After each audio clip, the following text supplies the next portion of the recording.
Friends, Liju Nilambur വ്ലോഗ്സിന്റെ പുതിയൊരു വീഡിയോയിലേക്ക് എല്ലാവർക്കും സ്വാഗതം. ഇന്ന് നമ്മൾ ഇവിടെ ഉണ്ടാക്കുന്നത് നല്ല ടേസ്റ്റിയായ ഒരു ഉപ്പുമാവാണ്. അതിനായിട്ട് 1 കിലോ റവ വറുത്തെടുക്കുക. 4 സവോള ഇതുപോലെ ഈ കാണുന്നത് പോലെ കട്ട് ചെയ്ത് നമ്മൾ എടുത്തിരിക്കുകയാണ്. ഈ കാണുന്നത് പോലെ മീഡിയം സവാള കട്ട് ചെയ്തെടുക്കുകയാണ് 4 എണ്ണം. പിന്നെ ആവശ്യമായത് അണ്ടിപ്പരിപ്പ്, കാഷ്യൂനട്ട് ഇതുപോലെ ഒരെണ്ണം നടുകെ പൊളിച്ചതിന് ശേഷം അത് ഒടിച്ച് 4 ആക്കി അങ്ങനെ എടുത്തിരിക്കുകയാണ്. അതുപോലെ 4 വലിയ ക്യാരറ്റ് ഇതുപോലെ ചോപ്പ് ചെയ്തെടുക്കുക. പച്ചമുളകും ഇഞ്ചിയും കൂടെ അരച്ചെടുത്തതാണ്. അതുപോലെ കിസ്മിസ് വേണം.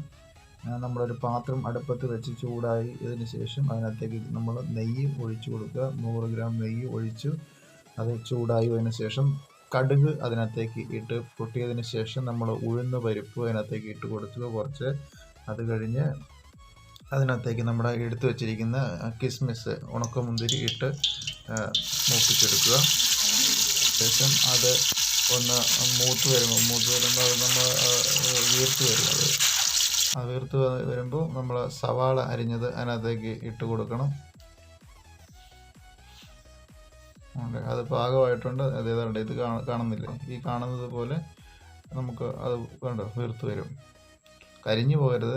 തീ കുറച്ചിട്ട് വന്നിട്ട് സവാള ഇട്ട് വഴറ്റിയതിന് ശേഷം ഈ പച്ചമുളകും ഇഞ്ചി പേസ്റ്റ് ഇട്ട് ഒന്ന് പച്ചമണം മറന്നവരെ എന്ന് ഇളക്കുക. അതിനുശേഷം ക്യാരറ്റ് നമ്മൾ ചോപ്പ് ചെയ്ത് വെച്ചത് ഇതിനകത്തേക്ക് ഇട്ട് കൊടുത്ത്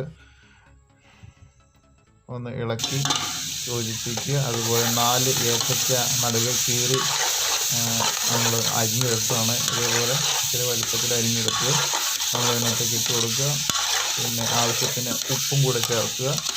എന്നിട്ട് നന്നായിട്ട് ഇളക്കുക. ഉപ്പ് ചേർത്ത് ഇതിനകത്ത് കാണുന്നില്ല, ഞാൻ വീഡിയോ എടുത്തില്ല, വിട്ടുപോയി. ഉപ്പും കൂടെ ഇട്ട് നന്നായിട്ട് ഇളക്കി യോജിച്ചതിന് ശേഷം നമ്മൾ അതിനകത്തേക്ക് വെള്ളം ഒഴിച്ചു കൊടുക്കണം.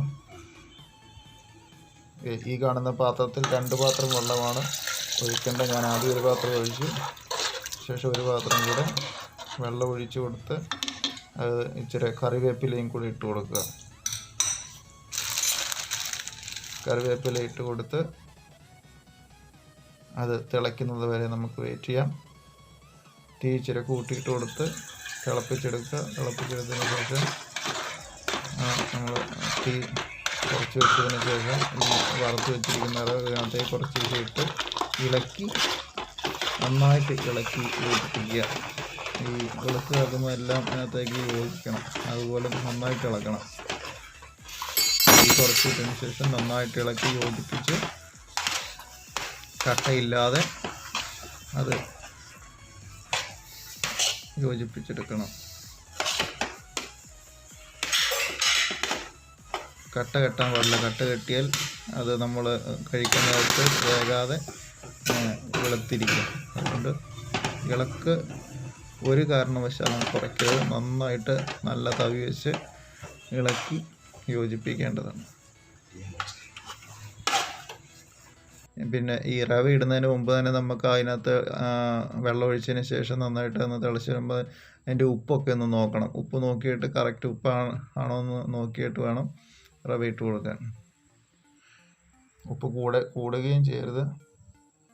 കറക്റ്റ് അതിൻ്റെ പാകത്തിനുള്ള ഉപ്പിട്ട് കൊടുത്താൽ നന്നായിരിക്കും.